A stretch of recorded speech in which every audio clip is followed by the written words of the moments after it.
룻기는 과부 두 사람의 인생이 회복되는 이야기입니다. 룻과 나오미이죠. 고대 근동에서 과부라는 것은 우리가 일반적으로 생각하는 지금 볼 수 있는 과부라기보다는 가장 인생이 힘들고 어려운 극단적인 계층이라고 할 수 있습니다. 말하자면 모든 불행을 짊어진 대표적인 어떤 사람, 대표라고 할 수 있어요. 그래서 나오미와 룻이 인생이 회복된다는 것은 어떤 의미인가 하면 인생의 가장 큰 어려움을 경험하는, 이해할 수 없는 불행을 경험하는 약자들이 어떻게 인생의 반전에 성공할 수 있는지에 대한 이야기라고 할 수 있습니다. 나오미는 남편 엘리멜렉을 따라서 모압 땅으로 갔다가 남편도 잃고 아들들도 잃었습니다. 남은 건 누군가? 그 땅에서 얻은 며느리 두 사람이었습니다. 오르바와 룻이었는데 나오미가 어느 날 한 소식을 들은 것이죠. 베들레헴에 이제 하나님의 축복이 있다는 사실을 듣고 이제 나오미가 돌아가기로 결심을 했습니다. 돌아가는 길에서 오르바는 모압에 지내기로 했고 룻만 베들레헴으로 따라왔습니다. 베들레헴에 돌아오니까 이제 먹고 사는 문제를 걱정해야 하는 상황입니다. 이때 보아스라는 사람이 등장합니다. 보아스라는 사람이 등장해요. 보아스는 경건하고 유력한 사람입니다. 보아스라는 사람은 이 나오미의 가정과는 고엘, 기업물을 책임을 가진 사람입니다.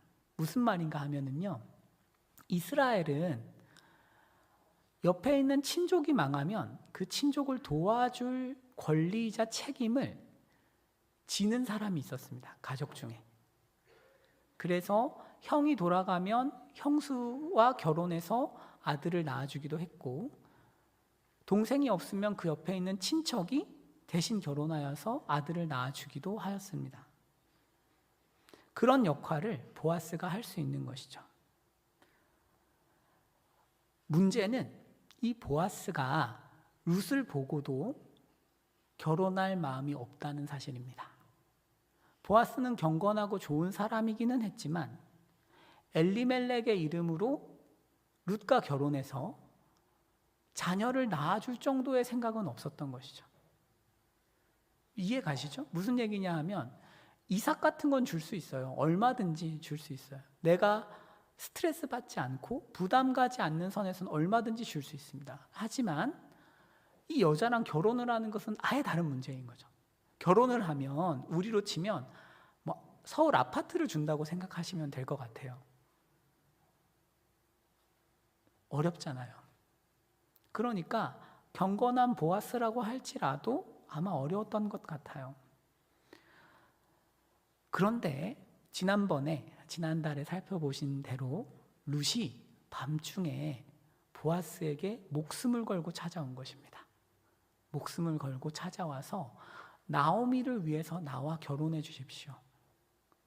내가 나를 위해서 결혼해 달라는 것이 아니라 나오미를 위해서 나와 결혼해 주십시오. 라고 기업 물을 자의 책임, 고엘로서의 의무를 이행하라고 요구합니다. 여러분, 밤중에 자고 있는데 보아스가 룻이 찾아와서 그런 요구를 한다는 것이 이 보아스의 눈에는 어떻게 보였는가 하면은 이 여자가 너무 대단해 보이는 것입니다. 자기 자신을 위해서는 올 이유가 없어요. 그런데 시어머니 나오미를 위해서 온 것입니다. 그 시어머니 나오미의 인생이 너무 불행할까 봐 찾아온 것이죠. 그 마음에 감동을 했습니다. 이 순종이 보아스를 움직이는 것이죠. 그래서 보아스가 이제 룻에게 이런 이야기합니다. 내가 구원을 해줄게, 결혼을 해줄게. 문제가 있다. 그런데 문제는 뭐냐 하면 번지수가 틀린 것이죠. 그러니까 보아스가 기업 물을 자의 책임이 있는 것은 맞는데 최우선적인 책임을 가진 사람이 아닌 것이었어요. 그러니까 다른 사람이 있어요. 그러니까 룻이 찾아가야 하는 사람은 다른 사람입니다. 그런데 자기에게 왔어요. 보아스는 2순위고 1순위 고엘은 따로 있습니다. 그래서 보아스가 이렇게 이야기를 하는 거죠. 1순위 고엘을 내가 만나볼게. 그리고 너랑 결혼하라고 권면을 해줄게. 만약에 1순위 고엘이 이 말을 따라서 결혼하기로 결심을 하면 너에게 너무 좋은 것이고, 만약 이 사람이 싫다고 하면 내가 결혼을 해줄게. 그거 역시도 너에게 좋은 것이다 이 말이죠. 자, 이렇게 이야기를 했습니다. 이런 상황인데 문제는 이것입니다. 보아스는 정말 신뢰할 만한 사람이에요. 그럼에도 불구하고 룻 입장에서는 보아스의 약속을 기다려야 하는 상황이 펼쳐집니다. 그죠? 룻 입장에서 어떻게 보아스가 약속을 지키리라고 확신할 수 있을까요? 이제 집에 돌아가서 기다려야 하는데 어떻게 보아스가 자신을 위해서 고엘을 만나고 그렇게 약속을 지킬 것이라고 확신할 수 있을까요? 다른 한편으로 보아스는 어떻게 룻을 안심시킬 수 있을까요? 이것이 오늘 본문이 다루는 주제입니다. 룻만 기다리는 것은 아니죠, 사실. 기다림이라는 주제는 성도의 삶에서 너무너무 중요한 주제입니다. 하나님은 우리에게 약속하십니다. 작은 약속부터 대학에 보내줄게, 직장을 줄게, 배우자를 줄게, 여러 약속들과 영생과 구원에 관련된 약속까지 모든 하나님의 역사는 약속으로 이루어집니다. 약속이라는 것은 우리에게 기다림을 요구해요. 기다려라 이 말이죠. 사실 약속할게 이게 기다리라는 말이지 않습니까? 그래서 우리에게 이런 질문과 맞닿아 있어요. 예수님은 우리로 하여금 어떻게 하나님의 약속을 믿게 만드시는가? 우리는 어떻게 일상 속에서 하나님께서 나를 향해서 일하시리라고 확신할 수 있는가? 무엇을 보고 나는 예수님께서 나를 구원하셨고 구원하실 것이라는 믿음을 소유할 수 있는가? 입니다. 오늘 본문을 통해서 이 질문에 좀 대답해 보려고 합니다. 여러분 룻기 3장 13절입니다. 3장 13절. 이제 보아스가 찾아온 상황에서 이제 룻에게 이런 이야기 하는 거죠. 일단 이 밤에 여기 있어라. 아침에 내가 그 고엘을 찾아갈 건데 그 고엘이 책임을 이행하면 너무 좋겠는데 그렇게 하지 않으면 내가 하겠다. 이 이야기를 하고 있습니다. 이게 13절인데요. 13절의 특징은 기업 물을 자의 책임이라는 단어를 4번 이야기한다는 거예요. 반복해서 4번 강조하고 있습니다. 생각해 보시면 이 기업 물을 자의 책임이라는 것은 룻과 나오미가 베들레헴에 돌아왔을 때부터 존재하는 책임이에요. 그렇지 않습니까? 베들레헴에 돌아왔을 때부터 보아스는 이 작은 끽해봐야 몇백 명 안 되는 그 동네에서 내가 고엘 2순위구나 이것을 알아차리는데 3, 4일이 걸리지 않을 것입니다. 내가 고엘이구나, 내가 기업 물을 자의 책임을 감당할 수도 있겠구나라는 사실을 아는데 일주일이 걸리지 않을 거예요. 그런데 진지하게 생각하지 않는 것입니다. 진지하게 생각하고 있지 않았어요. 그런데 룻이 죽음의 위협을 무릅쓰고 자신에게 다가오니까 이 의무가 굉장히 강하게 다가오는 거죠. 존재했지만 의미가 없었던 책임이 굉장한 의미를 가지고 다가오고 있습니다. 그래서 심지어 이 13절에서 맹세라는 단어도 써요. 내가 맹세한다. 맹세. 여호와의 살아계심을 두고 맹세하겠다까지 이야기를 합니다. 그러니까 보아스가 맹세라는 단어와 책임을 반복하면서 얼마나 자기에게 이 의무, 이 책임이 중요하게 다가왔는지를 반복해서 말함으로써 룻에게 안심시키는 거죠. 반복해서 내가 이렇게 생각하고 있다. 우리도 말씀 들으러 오면 반복해서 듣지 않습니까? 그렇죠? 하나님께서 우리를 안심시키시는 첫 번째 방식은 반복해서 듣게 하는 것입니다. 반복해서 말씀하시는 거예요. 우리가 한 번 들어서는 우리가 쉽게 마음이 열리지 않고 믿겨지지 않기 때문에 하나님께서 반복해서 내가 널 도와줄 거야. 이걸 처음 들었을 때, 두 번 들었을 때, 세 번 들었을 때 다른 것이죠. 하나님께서는 반복하십니다. 여러분, 그런 다음에 또 보아스는 어떤 일을 하는가 하면 13절, 14절에서 룻에게 새벽까지 누워 있었으면 좋겠어. 이렇게 요청을 합니다. 룻이 새벽까지 보아스 발치에 누워 있어야 하는 이유는 룻이 조심스럽게 나가기 위해서죠. 조용히 그 타작마당을 빠져나갈 수 있도록, 혹시 사람에게 걸리지 않도록 배려를 하는 것입니다. 여러분, 만약 보아스라면, 우리가 보아스 입장이라면 룻이랑 밤중에 더 있는 게 유리할까요? 아니면 룻을 바로 보내는 게 유리할까요? 보내는 게 유리하죠. 보내는 게. 한시라도 빨리 그 위험 부담, 누군가 나를 봤을 때 웬 여자랑 있어? 라고 오해할 수 있는 그 장면을, 그 시간을 줄이는 게 낫겠죠. 그런데 보아스가 위험을 감수하고 있습니다. 위험을 감수하면서 내가 너를 그 시간까지 보호해 줄게, 이 말이죠. 보호해 줄게. 보아스가 이렇게 위험을 감수하는 것이 어떤 의미였을까요? 이거 역시도 약속을 지키겠다는 의미죠. 약속을 지키지 않을 건데 뭐 위험을 감수할 이유가 뭐가 있습니까? 그래서 보아스가 이렇게 배려하고 있습니다. 하나님께서 우리를 안심시키시는 방법은 일단 두 가지입니다. 우리를 배려하세요. 다양한 방식으로 동역자들을 통해서 배려받게 하시고, 공동체에서 배려받게 하시고, 삶에서 배려받게 하시고, 배려를 통해서 하나님께서는 일하시고 우리를 안심시키십니다. 자, 15절에서 이것만으로는 안심이 안 되니까 겉옷을 달라고 해요. 겉옷을. 보아스가 겉옷을 달라고 한 다음에 보리를 주는 것입니다. 6번. 이 보리를 준 다음에 보아스가 성읍을 향해서 이렇게 들어갑니다. 여러분, 왜 보아스가 이렇게까지 할까요? 보리까지 주는 이유가 뭘까요?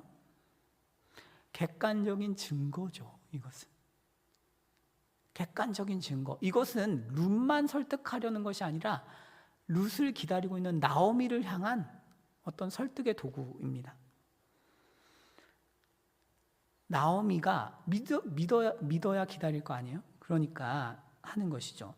모압 여인 룻과 유대인 유력자의 보아스의 결혼은 쉽게 믿을 수 없는 비현실적인 사건입니다. 그러니까 현실감이 없어요. 현실감이.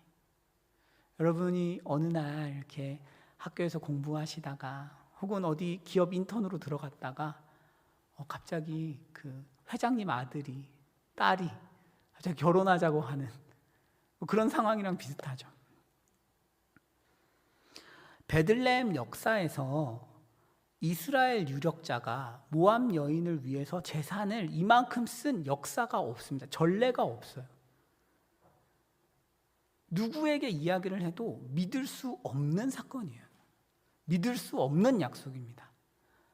그러니까 룻이 집에 가서 나오미에게 어머니, 보아스가 이렇게 해주기로 했습니다 라고 했을 때 나오미가 믿기가 굉장히 어려운 것이죠. 전례가 없으니까요. 이와 함께 룻 입장에서는 사실은 이 약속을 이루기 위해서 할 수 있는 게 없습니다. 기다리는 것 말고 할 수 있는 게 없죠. 룻이 다른 1순위 고해를 찾아갈 수도 없고, 보아스를 협박할 수도 없고, 아무것도 할 수 없어요. 기다리는 것 외에 할 수가 없어요. 보아스는 룻이 힘들게 기다려야 한다는 사실을 알고 있고, 그래서 이 마음을 달래고자 담보물인 보리를 주는 것이죠. 룻이 아마 집으로 돌아가면서 혹은 집에 가서 약속을 믿기 어려울 때 보아스가 진짜 일을 하고 있을까? 이렇게 고민이 될 때 보리를 보면서 안심할 수 있었을 거예요. 안심하려고 노력했을 것입니다. 자, 본문에서 룻이 보아스의 약속을 받고 보아스가 약속을 이행할 것이라는 그 사실을 기다리는 이야기는 사실 우리의 현실과 거의 판박이입니다. 성도는 예수님을 기다리고 있기 때문에 그렇습니다. 요한복음 14장입니다. 요한복음 14장 2절에 이렇게 되어 있어요. 내 아버지 집에 거할 곳이 많다. 예수님께서 십자가를 앞두고 이렇게 말씀하시는 거죠. 내가 너희를 위해서 거처를 예비하러 간다. 지금 예수님께서 부활 승천하셔서 우리를 위해서 거처를 예비하고 계신 거죠. 그런 다음에 다시 내가 와서 너희를 영접해서 데려가겠다. 지금 결혼식을 준비 중이신 거죠. 예수님이 우리에게 주신, 성도에게 주신 가장 크고 가장 성도의 삶을 떠받치는 약속이 무엇입니까? 재림이죠. 부활입니다. 우리는 사실 이걸 기다리는 사람들이죠. 예수님께서 이 땅에 계실 때 수없이 말씀하셨어요. 내가 너희를 사랑한다, 도와주겠다. 그리고 때로는 갈등에도 불구하고 예수님을 믿는 사람들을 보호해 주셨습니다. 하지만 그것만으로는 우리가 믿을 수가 없다는 걸 알기 때문에 어떻게 하시는 거예요? 담보물을 주셔야 되는 거죠. 우리에게 있어서 여러분, 재림이라는 주제, 영생이라는 주제, 구원이라는 주제는 역사상 단 한 번도 일어나지 않았던 일입니다. 누가 들어도 비현실적인 이야기예요. 아니 무슨 몸의 부활이냐? 아니 이게 무슨 뚱딴지 같은 소리냐? 예수 믿는 사람은 도대체 뭘 믿는 거냐? 사실 룻이 나오미에게 얘기하는 것과 별반 다르지 않아요. 룻이 처한 상황과 다르지 않습니다. 유대인 유력자인 보아스가 나를 위해서 일하고 나와 결혼하기 위해서 애쓴다는 그 사실을 믿는다는 것은 전례가 없는 일이고 비현실적인 이야기입니다. 우리와 동일한 것이죠. 그래서 예수님은 우리에게 보아스와 마찬가지로 보아스가 룻에게 보리를 6번 되어줬던 것처럼 우리에게 담보물을 주시는 거죠. 담보물을. 사랑하는 성도 여러분, 사실 제가 최근에 이제 에피소드 워십에서 몸의 부활이라는 주제를 5주 연속 다루면서 나름대로 배운 것이 있습니다. 무엇인가 하면 몸의 부활이라는 주제는 우리 신앙의 핵심 중의 핵심이구나, 이것이. 그러니까 부활이라는 주제가 우리 마음에 생생하게 살아있지 않으면 우리가 아무리 열심히 세속화의 물결을 거슬러서 살고자 해도 세속적으로 갈 수밖에 없고, 우리가 몸의 부활이라는 주제에 대해서 관심을 두지 않고 부활과 영생을 바라보지 않으면 하나님의 말씀에 진심으로 순종하기가 참으로 어려워지겠구나. 결국은 교회의 문제를 해결하는 키는 뭐냐? 하나님의 뜻이 이루어지는 공동체가 바라보는 게 뭐냐? 몸의 부활이죠. 예수님께서 우리에게 믿으라고 하는 것이 재림과 부활, 구원, 영생인데 이 비현실적인 어떤 것을 우리 어떻게 믿을 수 있습니까? 예수님께서 2가지를 주셨어요. 2가지. 첫째는 예수님이 부활하신 사건 자체입니다. 예수님께서는 부활하심으로써 뭐를 알려주신 거예요? 사람이 부활할 수 있다는 것을 보여주신 것입니다. 고린도전서 15장 20절에 이렇게 되어 있어요. 그러나 이제 그리스도께서 죽은 자 가운데서 다시 살아나사 잠자는 자들의 첫 열매가 되셨도다.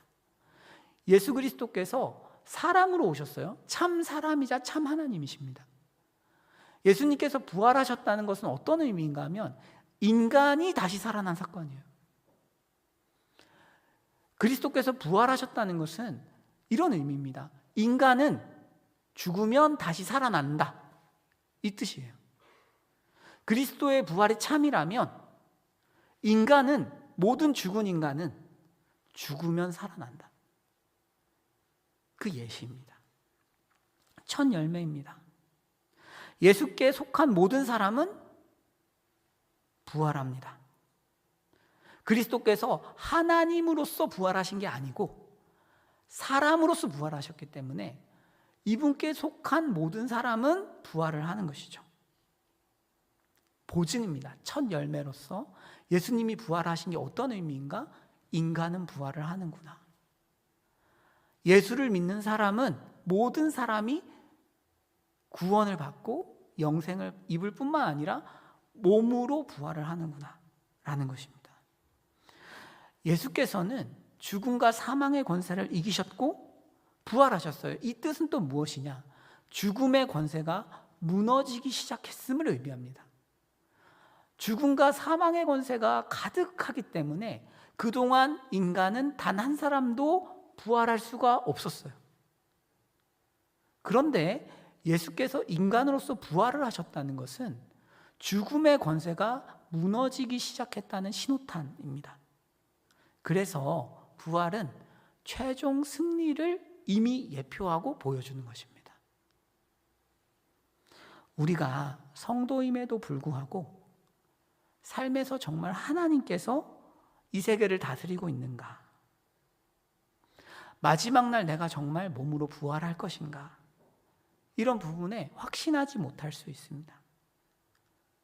여러 가지 둘러싼 상황들 가운데에서는 하나님이 일하시는 것처럼 느끼지 못하는 순간이 오히려 종종 있어요. 그렇게 흔들릴 때 보증을 보는 것이나 보증이 뭐예요? 그리스도께서 부활하셨는가? 입니다. 그리스도의 부활이 정말 사실이라면 흔들릴 이유가 없는 것입니다. 모든 것에 다시 믿음을 밀어붙일 수 있죠. 그리스도께서 인간으로 참으로 부활하셨다면 하나님 승리하신 것이 맞고 그 승리는 나의 것이고 나도 부활하겠구나. 또 죽음이 패배했고 정말 최종 승리가 조금씩 다가오고 있구나 라는 것을 확신할 수 있는 것입니다. 사망이 패배했다는 것을 믿을 수 있죠.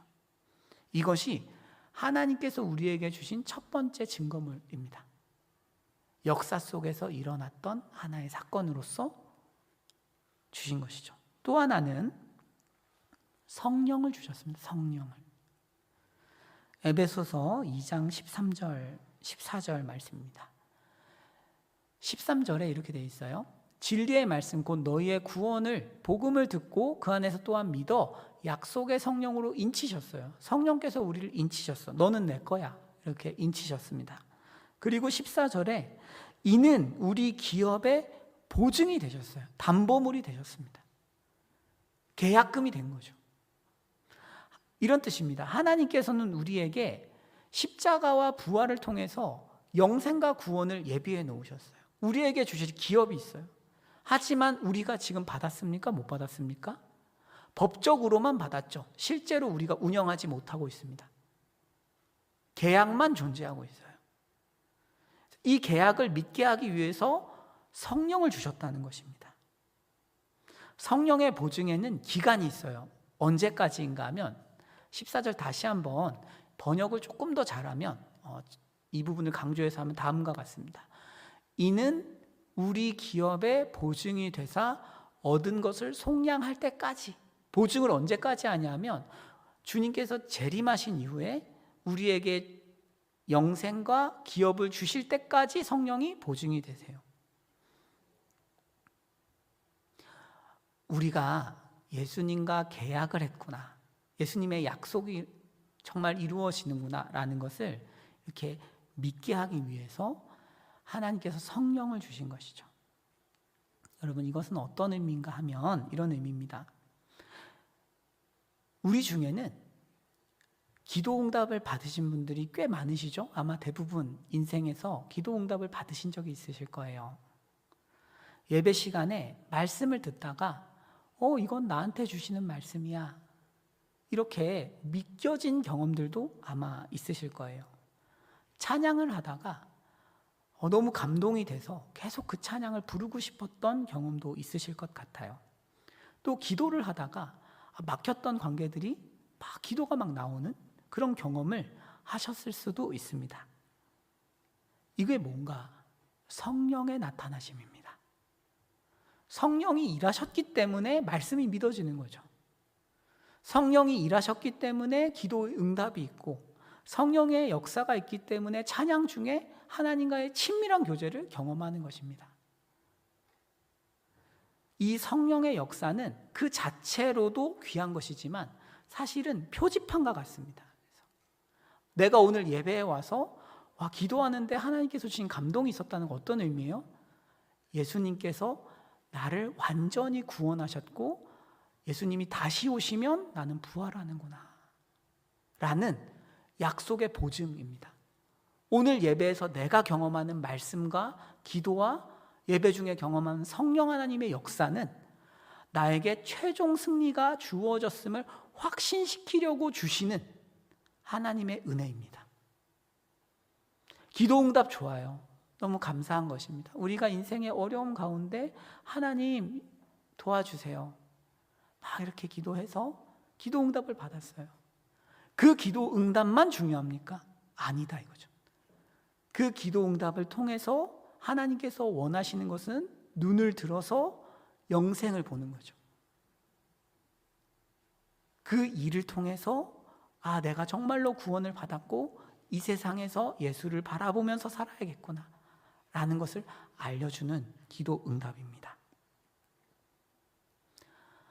여러분, 한 번의 승리, 우리가 예배 시간에 경험하는 한 번의 이 성령 하나님의 경험은 우리에게 최종 승리를 보증하는 기능을 하는 것입니다. 에스더서에서 이런 이야기가 있어요. 에스더서에 하만이라는 사람이 굉장히 악한 사람이거든요. 이 아말렉 사람이 모르드게 유대인을 막 괴롭히고 있었습니다. 그러던 어느 날 실수를 한 거예요. 하만이 실수를 해서 오히려 자기 손으로 자기 입으로 모르드게를 막 이렇게 높여줘야 하는 상황을 경험했습니다. 하만이 너무 스트레스 받았나 봐요. 그래서 집으로 가서 아내와 친구들에게 막 이런 이야기를 했어요. 오늘 내가 너무 힘들었다. 이러니까 아내와 친구들이 이렇게 대답을 합니다. 에스더서 6장 13절에 뒤에서 뒤 하반절을 보시면 이렇게 돼 있죠. 당신이 그 앞에서 굴욕을 당하기 시작하였으니, 한번 지기 시작했으니까 그 앞에 엎드려지기까지 질 거예요. 한 번의 승리는 최후 승리를 예고하는 것입니다. 여러분, 그렇기 때문에 우리가 다시 본문으로 돌아와서 16절, 18절에 이제 룻과 나오미의 대화가 나와요. 룻이 이렇게 돌아가니까 시어머니가 어떻게 됐니? 그러니까 이제 보리를 보여준 거죠. 엄마 이렇게 돼 있어요. 보리 줬어요. 그러니까 시어머니가 그래? 그러면 앉아서 기다려. 그 사람이 일을 할 거야. 여러분, 지금 보아스가 준 보리가 나오미를 안심시키고 있습니다. 담보물인 보리를 보고 나오미가 룻에게 이런 이야기 하는 거죠. 앉아서 기다려. 이 말은 편안하게 기다려라 이 말이죠. 여러분, 한번 생각해 보십시오. 룻이 엄청 큰 약속을 가져온 거잖아요. 엄청 큰 약속을 가져와서 이거 어떻게 되는 거지? 물론 좋은 사람이지만 그 잠깐에 거의 만 하루 동안에 이루어질 일이 이제 남았는데 그 기간이 룻 입장에서 얼마나 길겠습니까? 엄청 긴 거예요. 그러니까 앉아서 기다리기가 어려운 거죠. 내가 정말 이 남자랑 결혼할 수 있는 건가? 정말 보아스가 일을 하고 있을까? 편안히 앉아서 기다리는 것은 너무너무 어려운 일입니다. 나오미가 그걸 보면서 편안히 앉아서 기다려라 이렇게 격려하고 있어요. 이제 룻이 앉든지 서든지 걱정을 하든지 염려를 하든지 낮잠을 자든지 말든지 룻의 구원은 룻에게 달린 게 아니고 보아스에게 달려 있습니다. 나오미는 이것을 깨우쳐 주는 것이죠. 사랑하는 여러분, 우리도 마찬가지입니다. 하나님께서 우리에게 두 가지를 주셨어요. 두 가지. 그리스도의 부활, 그리고 성령 하나님입니다. 이 두 가지를 가지고 우리가 서로를 격려하고 안심시킬 수 있는 것입니다. 성도의 교제라는 것은 이 두 가지를 가지고 먼 미래의 약속을 확신하게 만드는 것입니다. 그리스도께서 죽은 자 가운데에서 첫 열매로 부활을 하셨다면 사람은 부활할 수 있는 게 확실합니다. 그분을 믿은 사람은 부활을 해요. 이것은 내가 하나님 앞에서 잘하든 못하든 때로는 실패하든 어떻든 상관없이 그리스도께서 이루신 일입니다. 우리는 이것을 가지고 옆 사람에게 말을 해줄 수 있는 것이죠. 최근에 너의 인생이 참 어렵다고 들었다. 이 어려움을 나눠줘서 고맙다. 그런데 그리스도께서 정말 부활하셨다면 너의 인생은 여기서 끝이 아니다. 그 부활의 능력이 너의 삶 가운데 계속 일하고 있다. 구원받기 위해서 애쓰지 않아도 된다. 앉아 있어도 된다. 왜? 우리 구원은 그리스도께서 부활하심으로써 완전히 이루어졌기 때문이죠. 우리 옆 사람에게 한번 이렇게 인사 한번 하실까요? 너무 애쓰지 마세요. 이렇게. 너무 애쓰지 마세요. 한 번 더 하시겠습니다. 저도 잘 앉아 있을게요. 네. 네. 여러분, 성령의 역사도 마찬가지입니다. 우리가 사랑방에서 나눔을 하지 않습니까? 사랑방에서 첫 번째 질문은 한 주간의 삶이에요. 한 주간에 하나님께서 주일에 주신 말씀에 어떻게 순종했는지를 나누잖아요. 왜 그 질문이 있을까요? 저는 말씀을 소비하는 소비자로 성도가 세워져서는 안 된다고 생각해요. 한 주간에 순종한 것을 가지고 와야 모임이 되는 거죠. 그러니까 주일 말씀을 들었으면 그것을 중요하게 여기고 순종한 결과들을 가지고 그 투쟁을 가지고 오기를 바라서 늘 1번 질문이 주일 설교인 거죠. 지난주의 설교. 제가 이 질문을 넣어놓고 만약에 이 질문에 성실하게 삶으로 대답을 하셨다면 여러분들이 그럼 어떤 일이 있는가 하면 성령께서 역사하신 것을 들고 나올 수가 있는 거죠. 이번 한 주에 성령께서 나에게 이렇게 일하셨습니다. 그러면 어떻게 되는가 하면 한 주 동안에 하나님이 삶에 간섭하신 것, 내가 뭔가 죄를 짓고 있었는데 죄책감을 주시고 회개하게 하신 것, 담대하게 하셔서 말씀에 순종하게 하신 것, 이런 것들을 나누게 되고 그러면 어떻게 되는가? 성령의 역사가 보증이 있기 때문에 너 성령님이 너에게 역사하시는 걸 보니까 너 구원받은 사람이 맞구나. 당신에게 하나님이 일하고 계시는군요 라고 말할 수 있는 것이죠. 성령의 역사를 경험했다면 우리에게 영원한 구원과 엄청난 기업들이 예비되어 있음도 같이 믿을 수 있는 것이죠. 안달하지 말고 하나님이 너를 위해서 예비하신 것들이 있다라고 말할 수 있는 것이죠. 여러분, 보아스와 룻의 관계는, 룻이 기다리고 있는 이 상황은 정말 비현실적이고 전례가 없는 상황입니다. 만약에 룻이 어딘가를 돌아다니면서 지금 보아스 아저씨가 저를 위해서 일하고 있고 저는 이제 곧 보아스와 결혼할 것입니다 라고 말을 하고 다닌다고 생각해 보십시오. 누가 믿을 수 있겠습니까?